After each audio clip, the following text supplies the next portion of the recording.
Hello बच्चों, आज हम लोग सीखेंगे बीजी व्यंजकों का गुणा एवं भाग कैसे किया जाता है। तो चलिए स्टार्ट करते हैं।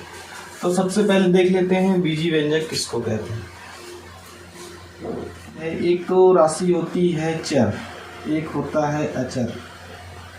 तो चर राशि जो होती है, तो चर राशि का सीधा सा मतलब होता है अज्ञात मान, हम लोग पिछली कक्षा में पढ़ चुके हैं। और अचर का मतलब होता है ज्ञात मान। अज्ञात का मतलब है जैसे कि ए बी सी डी या एक्स वाई जेड, जिनका मान हमको पता नहीं है, इसको हमको निकालना पड़ेगा। अचर का मतलब है ज्ञात मान, अर्थात ऐसा मान जो एकदम डेफिनेट है, पता है हम लोग को, जैसे 1 2 3 2/4 ऋण 2 ऋण 4। तो चर और अचर दोनों से मिलकर बनता है बीजी व्यंजक। जैसे मैं 2x लिख दिया, 3x का वर्ग, 4x धन 5। तो ये सब क्या है, बीजी व्यंजक है। इसमें चर भी है और अचर भी है। सबसे पहले हम देख लेते हैं जोड़ना कैसे करें। जोड़ना, एडिशन कैसे करें। तो इसके लिए हम एक एग्जाम्पल ले लेते हैं। एग्जाम्पल के लिए आपको जोड़ना है 2x धन 3x, 2x प्लस 3x आपको करना है। तो इसके लिए बीजी व्यंजकों के योग के लिए हम 3 नियम अप्लाई करते हैं। ये कोई गणित में दिया हुआ नहीं है, ये हमारी सुविधा के लिए है। 3 नियम। तो पहला हम करेंगे चिन्हों का योग या घटाव, जो दिया है उसके हिसाब से।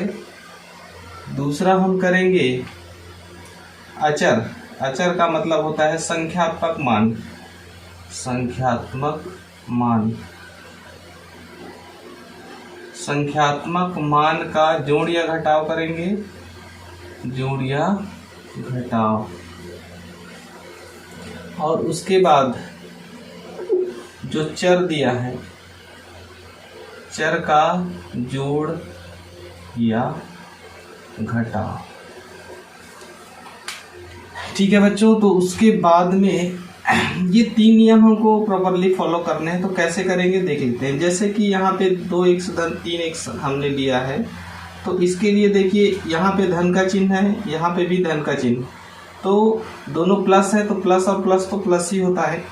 जोड़ना या घटाने के x प्लस 3x है, यहाँ पे 2x धन 3x है, तो चिन्ह धन और धन है तो धन ही रहेगा। 2 और 3 5 होंगे। तो ये जो पहला हम चिन्हों का जोड़ या घटाव करेंगे, चिन्हों का हमने कर लिया, धन ही आएगा। उसके बाद अचर का करेंगे 2 और 3 5, x और x। तो ये जो है स्वजातीय पद है, एक ही प्रकार के पद होते हैं, तो उसको एक बार लिखेंगे, है ना। तो 2x धन 3x, इसका उत्तर आ गया 5x। तो इस प्रकार से हमको हल करना है। एक और एग्जाम्पल देख लेते हैं। तो 3x ऋण 7x है, इसको मैं x की जगह y लिख देता हूँ, इससे कोई फर्क नहीं पड़ता। y है तो यहाँ पे हो जाएगा, हमको सबसे पहले करना है चिन्हों का योग या घटाव। तो चिन्हों को देखते हैं। सबसे पहले ये माइनस है, ये प्लस है, तो कौन सा चिन्ह आएगा हमको देखना है, बड़ी संख्या। तो यहाँ पे 7 जो है बड़ा है, ये सजातीय पद है, दोनों में y है, तो ये आगे सॉल्व हो सकता है। तो ये 3 है, ये 7 है, 7 में ऋण का चिन्ह है, इसलिए डेफिनेटली यहाँ पे ऋण का चिन्ह आएगा। आगे देखते हैं 3 और 7 दो संख्याएं, तो हमेशा बड़े में छोटे को घटाना है, इसमें कोई डाउट की बात नहीं है, है ना। बड़े में छोटे को ही घटाना है। 7 में 3 को घटा देंगे तो 4 बचेगा। यहाँ पे सिर्फ चिन्हों पे ध्यान देना है, हमेशा बड़ी संख्या का चिन्ह लगेगा। कब, जब अलग अलग चिन्ह है 2 में, तब। यहाँ पे 2 पद हैं, तो दोनों में अगर अलग अलग चिन्ह हैं तो हमेशा बड़ी संख्या का चिन्ह लगेगा। और यदि बड़ी संख्या का चिन्ह यहाँ पे धनात्मक होता तो हम डेफिनेटली धनात्मक लगाते। इसलिए यहाँ पे 7 में 3 को घटा दिए, 4 आया। तो यहाँ पे y है तो y ही लिखेंगे। तो ये हमारा उत्तर है। तो इस प्रकार से ये जो है एक पद वालों का हमने देखा। तो एक एग्जाम्पल ले लेते हैं हम समझने के लिए। यदि 2x का गुणा करूं 3x से, जब आप बीजी व्यंजक पढ़ते हैं तो फिर ये गुणा के चिन्ह को डॉट से दर्शाया जाता है। 2x into 3x, 2x into 3x या 2x मल्टीप्लाइड बाई 3x। तो यहाँ पे हम गुणा के चिन्ह को ये डॉट से भी रिप्रेजेंट कर सकते हैं और आगे आपको इसी फॉर्म में ही देखने को मिलेगा। तो इसके लिए भी हमको 3 ही नियम फॉलो करने होंगे, 3 नियम। तो यहाँ पे 3 नियम हमने प्रॉपरली बताए इसको। ये 3 नियम किसके हैं? गुणा के 3 नियम हैं। तो 2x गुणा 3x यहाँ पे हो जाएगा, धन है और धन है तो धन ही रहेगा, धन को लिखने की जरूरत नहीं होती। तो पहला हमारा हो गया चिन्हों का गुणा, दूसरा हम करेंगे अचर का गुणा। अचर अर्थात संख्यात्मक जो मान है उसको गुणा करेंगे, 2 तिया 6, x और x का गुणा। तो बच्चों आप लोग को पता होगा घातांक का जो नियम है वो ये कहता है कि यदि आधार समान है तो घात जुड़ जाते हैं, कब? गुणा में। अर्थात x की पावर m है गुणा x की पावर n है तो x की पावर m धन n हो जाती है। अर्थात x की घात m है गुणा x की घात n है तो इसको हम x की घात m धन n के रूप में लिख सकते हैं। तो हम x और x का गुणा करेंगे तो ये x ही रहेगा, अर्थात आधार जस का तस रहेगा और इसके घातांक जुड़ जाएंगे। इसका घात 1 है, इसका घात भी 1 है तो ये 6x का वर्ग हो जाएगा। ठीक है बच्चों, तो आई होप आप लोग को समझ में आ रहा होगा। तो चलिए एक और एग्जांपल देख लेते हैं जो जिसमें जो चिन्ह है वो कुछ अलग तरीके से रहे। चलिए इसको देख लेते हैं। तो इसको हम इस तरह से भी लिख सकते हैं। तो माइनस है, यहाँ पे प्लस है। सबसे पहले चिन्हों का गुणा करेंगे, माइनस है और प्लस है अर्थात चिन्ह अलग अलग है, असमान चिन्ह है तो उसका गुणा हो जाता है ऋणात्मक। 7 और 3 है अर्थात अचर का गुणा करना पड़ेगा, 7 तिया होता है 21। दोनों का आधार देख लेते हैं, समान है तो ये हो जाएगा x का x से ही रहेगा। इसमें 1 घात है तो 1 लिखेंगे, इसमें 2 घात है तो +2 लिखेंगे। ये हमने क्यों लिखा? इस नियम से लिखा। तो -21 x का घात 3, ये x का क्यूब। तो ये हो जाएगा इसका उत्तर -21 x क्यूब या ऋण 21 की घात ऋण 21 x की घात 3। 8y इस तरह से है, तब क्या होगा?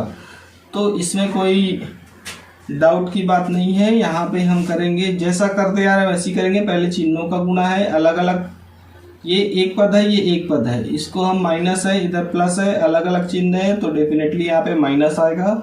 उसके बाद 2 का मल्टीप्लाई हम 8 से करेंगे, 2 अट्ठे हो जाएगा यहाँ पे 16। यहाँ तक तो ठीक है, क्लियर है। अब ये देखिए आधार अलग अलग है तो हमको कुछ नहीं करना है, x और y है तो x y को एक साथ इस तरह से लिख लेना है, यही हमारा उत्तर होगा। तो हमको 2 ही प्रकार के प्रश्न हल करने हैं। एक तो हमको सजाती पद मिलेगा तो यहाँ पे जोड़ देना है उसके घातों को, और अगर विजाती पद मिलता है तो हमको एक साथ उसको इस तरह से लिख दें। 2x है 3y + 4z - 2x, इस तरह से ब्रैकेट में है। तो ऐसे सवालों को किस तरह से हल करते हैं? तो देखिए कोष्टक का मतलब होता है कि इसके अंदर जितनी भी राशियां हैं उसका कोष्टक के बाहर वाले राशि से प्रत्येक से हमको गुणा करना पड़ेगा। इस 2x का गुणा हम 3y से करेंगे, इस 2x का गुणा हम 4z से करेंगे 4z से, और इस 2x का गुणा हम -2x से करेंगे। तो कैसे करते हैं चलिए देख लेते हैं। तो इसके लिए बस हमको वही जो 3 नियम है उसको ध्यान में रखना है। तो सबसे पहले हम 2x का गुणा करेंगे 3y से, 2x × 3y, 2x × 3y, दोनों के बीच में प्लस का चिन्ह है तो प्लस लगा देते हैं।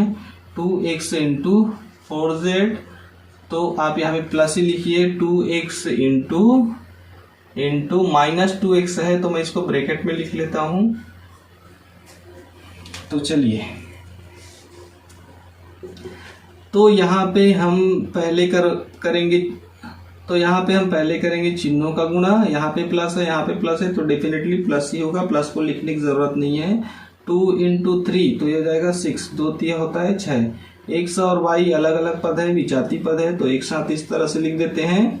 यहाँ पे कोई कंफ्यूजन की बात नहीं है, प्लस है तो प्लस ही लिखेंगे। यहाँ पे भी प्लस है, यहाँ पे भी प्लस है, अर्थात 2x भी एक धनात्मक राशि है, 4z भी धनात्मक राशि है तो चिन्हों का गुणा करेंगे तो यहाँ पे प्लस ही रहेगा।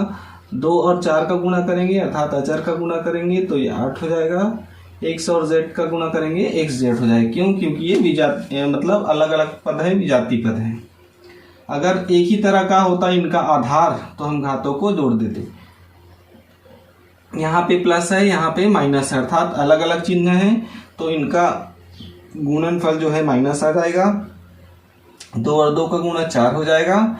x और x का गुणा करेंगे तो x का स्क्वायर हो जाएगा।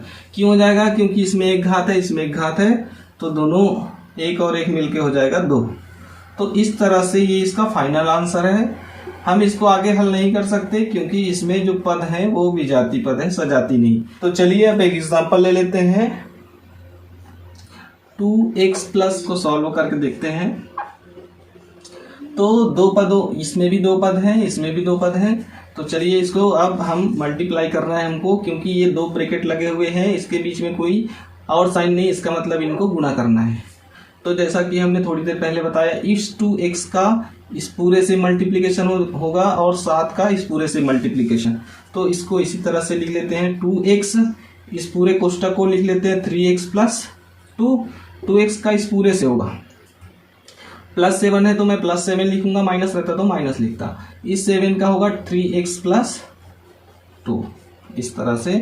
तो फिर आगे बढ़ते हैं। अब इस ब्रैकेट को भी तोड़ना पड़ेगा। ब्रैकेट है मतलब उसको पूरा सॉल्व करना है, ब्रैकेट है मतलब उसको पूरा सॉल्व करना पड़ेगा, तब आपका पूरा फाइनल आंसर आएगा। तो 2x का मल्टीप्लीकेशन करेंगे 3x से, 2x का मल्टीप्लीकेशन करेंगे 2 से, तो 2x इंटू 3x हो जाएगा। प्लस है, इधर भी प्लस है तो प्लस ही रहेगा। 2x इंटू 2 हो जाएगा। प्लस 7 का मल्टीप्लीकेशन करेंगे 3x से, प्लस प्लस है तो प्लस ही रहेगा, 7 इंटू 2 रहेगा।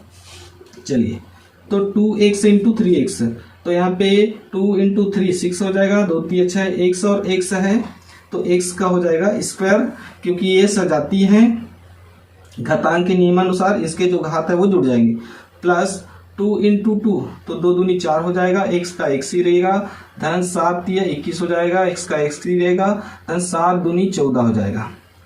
फिर हम देख लेते हैं इसमें कोई सजाती पद है क्या। जी हाँ, हमको ये सजाती पद दिख रहे हैं, ये भी x वाला है, ये भी x वाला है, तो हम इसको जोड़ देते हैं। 6x का स्क्वायर प्लस 4 और 21 को जोड़ेंगे तो 25 हो जाएगा, और x का x से ही लिखते हैं क्योंकि हम जोड़ रहे हैं इसलिए, प्लस 14। इसमें और आगे हल नहीं कर सकते क्योंकि इसमें सब अलग अलग पद हैं, तो यही हमारा फाइनल आंसर होगा।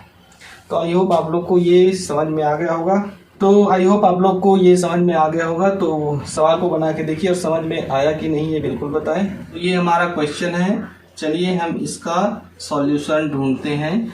क्वेश्चन है 1/2x प्लस 5y, दूसरे ब्रैकेट में 3x माइनस 6/5 इंटू y। तो इसको देखते हैं।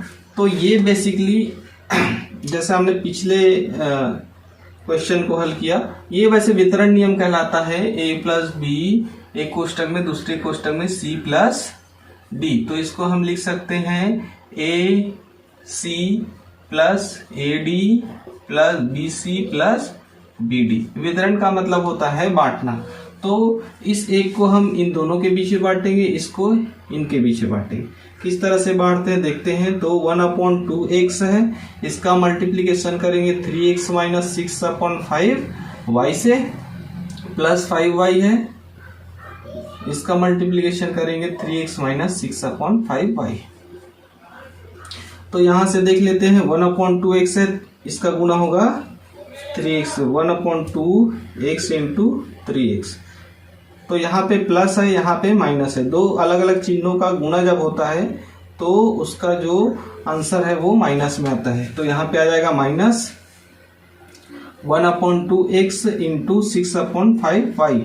ठीक है, क्योंकि हमने माइनस का गुना ऑलरेडी इधर कर रखा है इसलिए और लिखने की जरूरत नहीं है। प्लस 5y का हम मल्टीप्लीकेशन करेंगे 3x से। अब प्लस इंटू माइनस, अर्थात धन और ऋण का गुणा होता है, विपरीत चिन्हों का गुणा हमेशा ऋणात्मक होता है, इसलिए ऋण लिख दिए। 5y का मल्टीप्लीकेशन करेंगे 6/5y से। इसको हमने पहले ही गुणा कर रखा था इसलिए और लिखने की आवश्यकता नहीं है। तो अब हम देखते हैं जो हमारा नियम है वो क्या कहता है। पहले चिन्हों का गुणा करेंगे, प्लस प्लस से प्लस ही रहेगा। 1/2 इंटू 3, तो हम इसको 3/1 कर लेते हैं अपनी सुविधा के लिए, क्योंकि किसी भी पूर्णांक संख्या को परिमेय के रूप में लिखा जा सकता है हर में 1 लिख के। 2 को हम 2/1 लिख सकते हैं, 3 को 3/1 लिख सकते हैं, ऋण 4 को ऋण 4/1 लिख सकते हैं। इसी प्रकार से हम 3 को 3/1 लिख सकते हैं। x का गुणा x से करेंगे तो ये हो जाएगा x का स्क्वायर घातांक के नियम से, क्योंकि इसके आधार समान है इसलिए घात जुड़ जाएंगे। यहाँ पे हम करेंगे -1/2 इंटू 6/5। देखिए हमने चिन्हों का गुणा पहले ही कर रखा है तो ये यहाँ प्लस प्लस ही आएगा, कोई दिक्कत की बात नहीं है। x into y plus 5 into 3 करेंगे y से इसको हम xy लिख लेते हैं। इसमें कोई भी दिक्कत नहीं होगा क्योंकि हम जानते हैं कि गुणा जो है वो क्रम विनिमय नियम का पालन करता है, अर्थात 2 गुणा 3 को हम 3 गुणा लिख सकते हैं, 3 गुणा 2 लिख सकते हैं, क्योंकि 2 तिया भी 6 होता है, 3 दूने 6 होता है। तो इसको क्रम विनिमय नियम बोलते हैं, AB = BA। तो गुणा में क्रम विनिमय नियम का पालन होता है, इसलिए हम इसको yx को xy लिख सकते हैं ताकि हमें आगे सॉल्व करने में कोई परेशानी ना हो। माइनस हो जाएगा 5/1 हो जाएगा 5/1 इंटू 6/5 हो जाएगा। y और y है तो y का स्क्वायर हो जाएगा, क्योंकि ये सजातीय पद है, घातांक के नियम से इसके आधार समान है तो घात जुड़ जाएंगे। तो यहाँ पे देखते हैं जो जो कटते हैं उसको कटा देते हैं, नहीं कटते उसको गुणा करके लिखते हैं। तो यहाँ पे 3 एकम 3 हो जाएगा। गुणा में परिमेय संख्याओं का अगर हम गुणा करते हैं a/b into c/d, a/b into c/d, तो ये हो जाता है ac/bd, अर्थात परिमेय संख्याओं का गुणा सीधा सीधा होता है, अंश का गुणा अंश से, हर का गुणा हर से। तो इस नियम के हिसाब से हम 3 एकम 3, 2 एकम 2, x का वर्ग ऋण, यहाँ पे हम देख रहे हैं ऊपर में 6 नीचे में 2 है, तो हम चाहे तो इसको यहीं पे कटा सकते हैं या गुणा करने के बाद भी कटा सकते हैं। तो हम यहीं पे कटा देते हैं, 2 एकम 2 और 2 तिया 6। तो हम लिख देते हैं जो बचा हुआ है 3/5, xy है तो xy लिख देंगे, धन 15xy। ये 5 और 5 कट रहा है तो हम कटा देंगे, तो हम लिख देते हैं 6y का स्क्वायर। यहाँ पे हम देखते हैं xy ये दोनों सजातीय पद है तो इसको जोड़ेंगे तो 3/2 x का स्क्वायर, तो ये माइनस है ये प्लस है, 15 - 3/5 इंटू xy माइनस 6y का स्क्वायर। यहाँ पे हो जाएगा 3/2 x का स्क्वायर प्लस इसको हम 15/1 लिख लेते हैं, इसका लस आएगा 5, इसमें जाएगा 5 बार तो ये 75, ऋण 5 में 1 बार जाएगा तो ये 3xy ऋण 6y का वर्ग। तो यहाँ से ये हो जाएगा 3/2 x का वर्ग, 75 में 3 को घटाएंगे तो ये हो जाएगा 72, 72/5 xy माइनस 6y का स्क्वायर। ये हमारा फाइनल आंसर हो गया, क्योंकि और अब इसे हल नहीं कर सकते और सजातीय पद नहीं है। तो यहाँ पे समझना है हमको, यहाँ पे हमने क्या किया, ऋण 3/5 धन 15 है, ऋण 3/5 धन 15 है, तो मैंने इसको 15 ऋण 3/5 लिख दिया। नहीं लिखेंगे तो भी कोई दिक्कत नहीं है ना, आपको लसा तो निकालना ही पड़ेगा, लघुत्तम समापवर्त्य। तो 1 और 5 का लघुत्तम समापवर्त्य होता है 5। लघुत्तम समापवर्त्य एक ऐसी संख्या होती है जो दोनों से भाग जाने वाली होती है और सबसे छोटी होती है।